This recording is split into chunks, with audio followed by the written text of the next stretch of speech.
जय हिंद साथियों।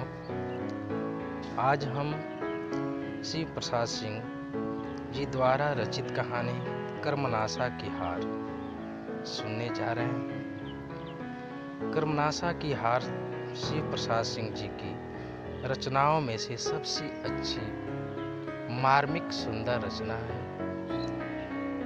यह रचना बिहार राज्य के एक ग्रामीण वातावरण में कर्मनाशा नदी के दुष्प्रभाव, गांव में विभिन्न प्रकार के कुरीतियों,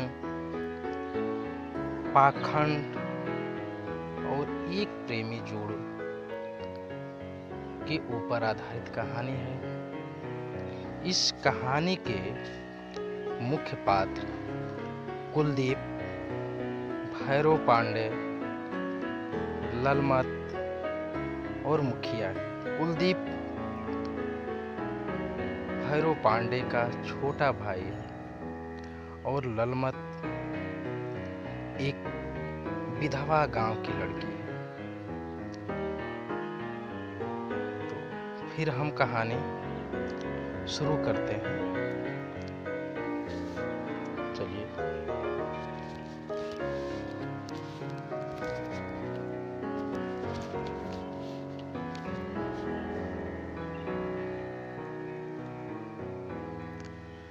काले सांप का काटा आदमी बच सकता है, हलाहल जहर पीने वाले की मौत रुक सकती है, किंतु जिस पौधे को एक बार कर्मनाशा का पानी छू ले वह हरा नहीं हो सकता। कर्मनाशा के बारे में किनारे के लोगों में एक और विश्वास प्रचलित था कि यदि एक बार नदी बढ़ जाए तो बिना मासूम की बलि लिए लौटती नहीं है। हालांकि थोड़ी ऊंचाई पर बसे हुए नई डीह वालों को इसका कोई खौफ न था। इसी से वे बाढ़ के दिनों में गेरू की तरह फैले हुए अपार जल को देखकर खुशियां मनाते। 2-4 दिन की यह बाढ़ उनके लिए तब्दीली बनकर आती। मुखिया जी के द्वार पर लोग बाग इकट्ठा होते और कजली सावन की ताल पर ढोल के उनकने लगते।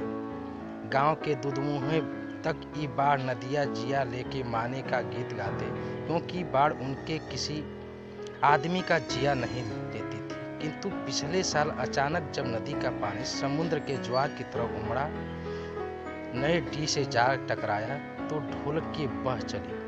गीत की कड़ियां मुरझाकर होठों पे पपड़ी की तरह छा गई। सोखा ने जान के बदले जान देकर पूजा की। 5 बकरों की दौरी भेंट हुई, किंतु बड़ी नदी का हौसला कम न हो। एक अंधी लड़की, एक अपाहिज बुढ़िया बाढ़ की भेंट रही। नए डीह वालों कर्मनाशा की एक इस उग्र से कांप उठे।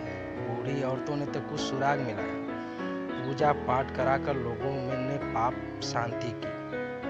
एक बाढ़ बीती, बरस बीता, पिछले घाव सूखे न थे कि भादों के दिनों में फिर पानी उमड़ा।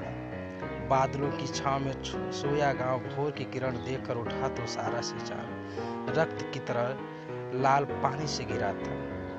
नई डीह के वातावरण में हौला दिल छा गई। गांव ऊंचे अरार पर बसा था, जिस पर नदी की धारा अनवरत टक्कर मार रही थी। बड़े बड़े पेड़ जड़ मूल के साथ उलट कर नदी के पेट में समा रहे थे। यह बाढ़ न थी, प्रलय का संदेश था। नई डीह के लोग चूहेदानी में फंसे हुए चूहे की तरह भय से दौड़ धूप कर रहे थे। सबके चेहरे पर मुर्दानी सी छा गई थी। कल दीनापुर में कड़ा चढ़ा था। पांडे जी इंसुर भगत कहलाते हुए हकलाते हुए बोले। कुएं की जगत से बाल्टी का पानी लिए जगेश्वर पांडे उतर रहे थे। घबराकर बाल्टी सहित ऊपर से कूद पड़े। क्या कह रहे थे भगत? कड़ा चढ़ा था? क्या कहा सूखा ने? चौराहे पर छोटी भीड़ इकट्ठा हो गई। भगत अपने शब्दों को चुभलाते हुए बोले, काशीनाथ की शरण। भाई लोग, सूखा ने कहा कि पानी गिरेगा कि 3 घड़े भर जाएंगे, आदमी मवेशी की क्षय होगी, चारों ओर हाहाकार मच जाएगा, प्रलय होगी। प्रलय न होगी तब क्या बरकत होगी, हे भगवान, जिस गांव में ऐसा पाप कर्म होगा वह बहेगा नहीं तब क्या बचेगा। माथे पर लुग्गे को ठीक करते हुए धनेसरा चाची बोले।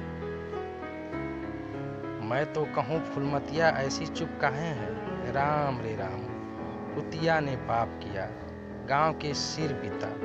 उसकी माई कैसी सतवंती बनती थी, आग लाने गई तो घर में जाने नहीं दिया। मैं तो तभी समझ गई कि हो न हो दाल में कुछ काला।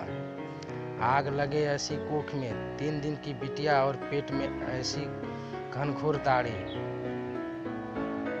साहब भी कहोगी भौजी। बीच में जगेसर पांडे बोले। क्या हुआ आखिर, क्या हुआ। फुलमतिया राण मेमना लेके बैठी है, विधवा लड़की बेटा बिया कर सुहागिन बनी है। ऐसा कब हुआ। सबकी आंखों में उत्सुकता के फफोले उभर आए। आगत भय से सबकी सांसें टंगी रही।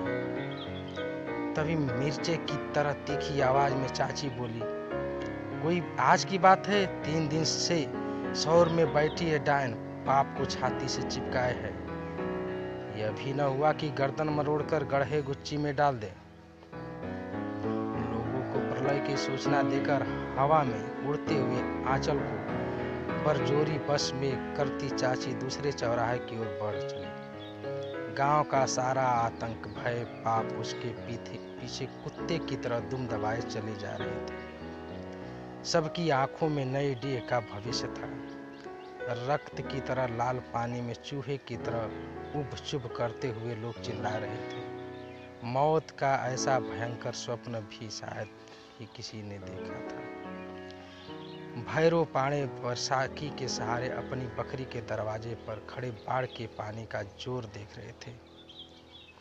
अपार जल में बहते हुए सांप बिच्छू चले जा रहे थे। मरे हुए जानवर की पीठ पर बैठे कौवा लहर के धक्के से पिछल जाता। भीगे चूहे पानी से बाहर निकलते तो चील झपट पड़ते। विचित्र दृश्य है। पांडे न जाने क्यों बुदबुदाए।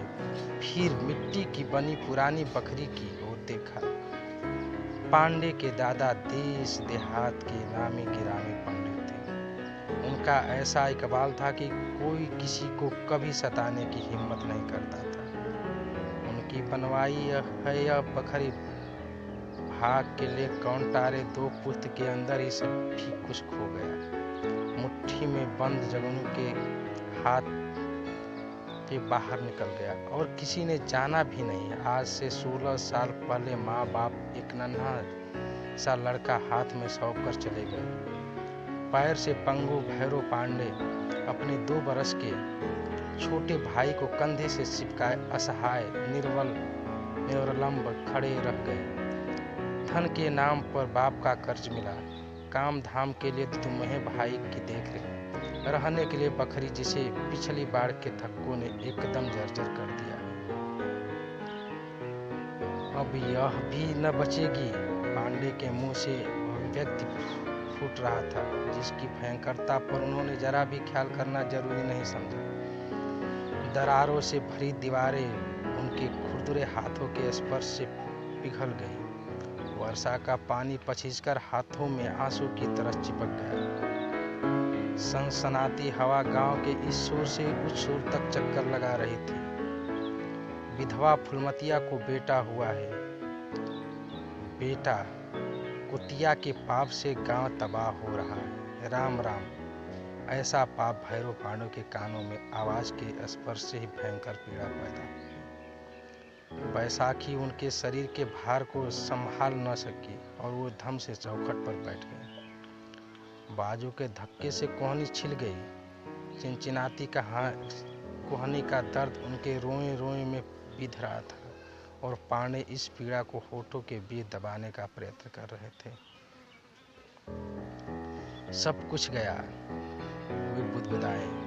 कर्मनाशा की बाढ़ उनकी उस जर्जर बकरी को हड़पने नहीं, उनके पितामह की उस अमूल्य प्रतिष्ठा को हड़पने आई, जिसे अपनी इस विपन्न अवस्था में भी पांडे ने धरती पर नहीं रखा। दुलार से पली वह प्रतिष्ठा सदा उनके कंधे पर पड़ी रही। मैं जानता था कि वह छोकरा इस खानदान का नाश करने आया है। पांडे के आंखों में उनके छोटे भाई की तस्वीर नाच उठी थी। 18 वर्ष का छरहरा पानी दार कुलदीप, जिसकी आंखों में भैरव की मां की छाया तैरती नजर आती।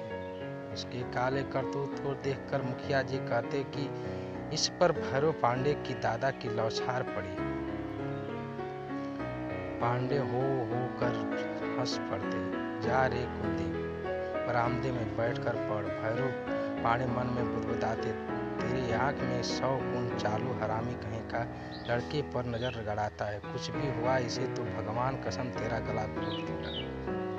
बड़ा आया मुखिया जी, फिर जरा पढ़ के बोलते। क्या लौछार पड़ेगी मुखिया जी, दादा के तो पास तो 5 पछाही गायें थी, एक से एक दूध हिंदू के 2 पंचेसी बाल्टी भर जाती थी। यहाँ तो इस लौंडे को दूध पचता ही नहीं, फिर साल 12 महीने हमेशा मिलता भी कहाँ है हम गरीबों को। अब पुराने जमाने की बात कहाँ रही पांडे जी, मुखिया कहता है कि और अपने संकेतों से शब्दों में मिर्ची की तिताई भरकर चला जाता है काले काले कंकुले वाला नौजवान। कुलदीप उस फूटी आंखों नहीं सुहाता, किंतु भैरव पांडे के डर से वह कुछ नहीं कह पाता। भैरव पांडे दिन भर बरामदे में बैठकर रुई से बिनौले निकालते, तुमते सूत तैयार करते और अपनी तक्कली नचा नचा कर जनेऊ बनाते, जजमानी चलाते, पन्ना देख देते, सत्यनारायण की कथा बाँच देते और इससे जो मिलता कुलदीप की पढ़ाई और उसके कपड़े लत्ते आदि में खर्च हो जाता। कहानी का अगला भाग अगली वीडियो में। धन्यवाद।